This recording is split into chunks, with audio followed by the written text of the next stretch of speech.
Paano mo malalaman kung kaya mo maging hustler? Pag mahilig ka mag-isa, Kaya mo mag-isa. kaya mo mag-isa. Yung tipong hindi ka masyado naghahanap ng mga kasama, free time mo, ganyan. Tingin ko. Kasi, Pag-control mo sarili mo. yun, yung hindi ka masyadong madaling ayain, hindi ka masyadong madaling, ito gawin mo, Kasi sunod ka agad. Kasi pag hustler ka at ganun ka, mas stray away ka lagi sa mga ginagawa mo. You are your own boss, you need so much discipline pag hustler ka. Susundin mo sarili mo eh. So kung mabilis ka sumunod sa iba, edi yung business mo susunod sa iba, parang ganun. Tsaka pag hindi ka tumitiklo pag hindi ka masyadong takot sa lugi, pagkalugi. Yun. Pag hindi ka Ganda yun. tiklupin ng lugi, Pag kaya mo lagi hustler to. mag-bounce back. Kasi sureball ang lugi. Oh, sure. Sureball yun, tol. Tandaan Tol, isipin mo. Ilang beses tayo nalugi mula nung dati pa lang, no? Kung ako sa'yo, i-goal mo nga eh. Oo nga, bilisan mo nang malugi. Oh, i-goal mo. Tol, may narinig akong ganyan dati. Sino ba yung teacher na Gary nagsabi Biaga. nun? May sinabi siya ganun sa mga estudyante, bilisan mo na magkamali, bilisan mo magkamali. Bilisan mo. Ibig sabihin, dadamihan mo yung kilos mo. Oh, nun. bilisan mo magkamali. Bilisan mo. Achieve mo. Malugi ka agad. Go. Yeah. Maaga ka malugi, the earlier you learn. Tama. Para matuto agad. May sabi ni Uncle Warren, sabi niya, kung gusto mong yumaman, kailangan masanay kang hindi ka tumatanggap ng paycheck. Yun ang sabi ni Uncle Warren. Narinig mo yun? Galing nun. Yeah! Totoo. Kasi tol, nito nangyari din sa akin to sa tropa namin dati, meron siyang day job, ganyan. So, sanay siyang tumatanggap ng pera kada 15 tsaka 30.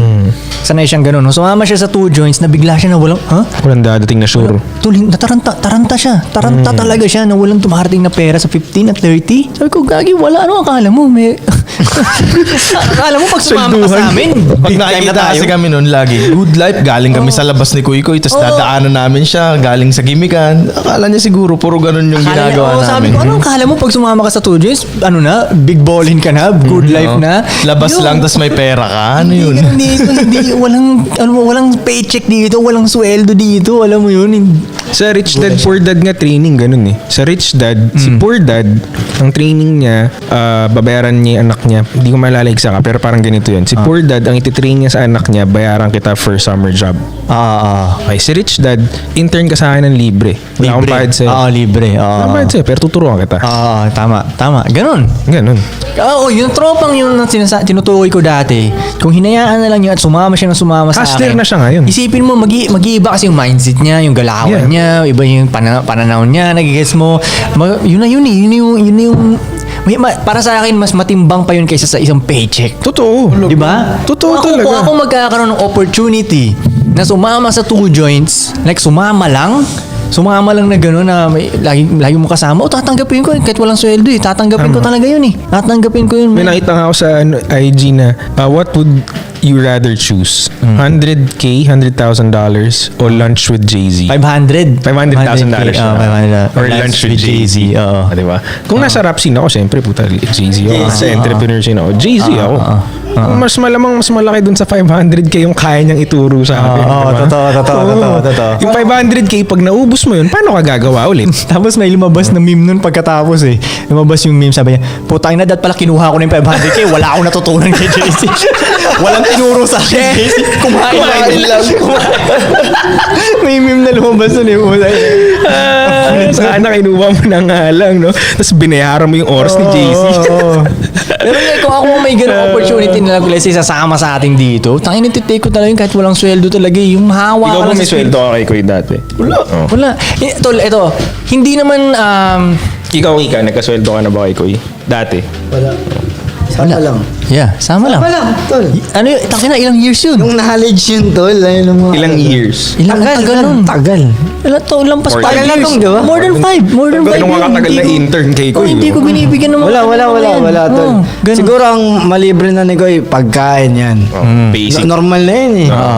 Para sa pagsama, di ba? Pag niyayaan ni Koy. Pero for 5 years, tol, wala. Ngayon pa lang.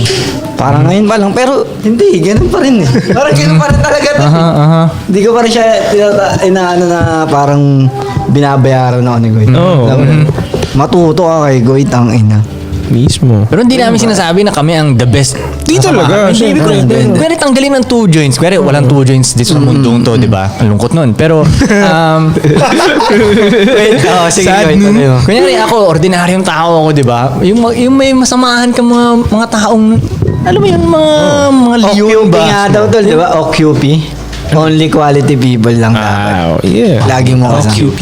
Koy, ganito kasi yun. Only quality people. Yung mga gusto nating isama, Ayaw nila ayaw talaga yun. Yung mga ayaw nating kasama, sila yung gusto sumama. Okay. Ayun ang problema, tol. Ayos lang yun. Gusto natin umangat, pero yung mga gusto natin iangat, ayaw nilang iangat yung sarili. Okay, ano natin yung PIM principles. Piliin mo lang yung mga pumipili sa'yo. Ang gusto ko lang yung may gusto sa akin. Oo, yun. Mismo. Gusto mong umangat? Mapatropa man o Gusto babae, kita. di ba? Mapatropa man o babae. Apply mo. Ang gusto ko lang, yung mga may gusto sa akin. Talaga dapat. Yeah. Yeah. Sandaan. Pero may mga ibang tao na magme-message sa akin na, Koy, sama naman ako, tama ako sa inyo, kahit wala kang pasweldo sa akin, kahit mga Oo nga. alalay mo lang ako. Alam mo bakit hindi rin gumagana yung mga ganong message? Kasi, una, parang walang value akong makukuha eh. Exactly. Parang masyadong one-sided, masyadong sila ang nakakakuha ng value. Kaya Yes. hindi gumagana yung mga ganong message. Ang dami kong message na What can you offer sa table mo? Oo, parang gano'n. Anong ma-offer mo sa table? Parang gano'n. Kaya mas hindi gumagana. Hindi ganun kadali pumasok ng 2 joints. Hindi. Duh. Hindi. Kahit akala nila gano'n na. Sige ko, wag mo akong sweldohan. Lahat ng utos sabi mo 2 sa joints akin. ka na. Pasok. Hindi Hindi yung obra yung gano'n ha. Hindi talaga. Kain ng yan. Hindi. Alam mo, sa totoo lang, okay, bago ka pa lang naman naging 2 joints tol eh. Oh, Ang hirap 1 year? yung ginawa mo. Hindi tol, bago ka talaga. Koy, yung ginawa niya para sa daily flight. Siguro iniisip, hindi lang sa daily flight. Tol, hindi sa daily flight. Tanggalin mo ang daily flight. Okay, Tanggalin mo ang daily flight. Wala sa negosyo. Okay, iniisip ng mga tao na mabilis siguro nakapasok si Frank. Para kasing bigla kang Umusbong nakita lang. gano'n eh. Nakita ka gano'n eh, di ba? Iniisip nila. Pero kung titingnan mo, kung talagang i-analyze mo, Zoom out. sobrang hirap ng mga pinaggagawa ni Frank para makapasok siya sa 2 joints. Like, alam ko na hindi kakayanin ng iba yun para yung ginawa mo sa buhay mo pa lang. Di ba? Hindi kakayanin ng iba yun. Para mapansin ka dito sa 2 joints na to, hindi nila kakayanin yun. Sa inang yan. Akala nila kailangan may fame ka and everything para pasokan ng tubo. Wala nga akong fame nun eh. Hindi yun. Hindi yun tinitignan. Hindi yun. Mahirap yung ginawa ni Frank para lang maging 2 joints. Parang ganun shit.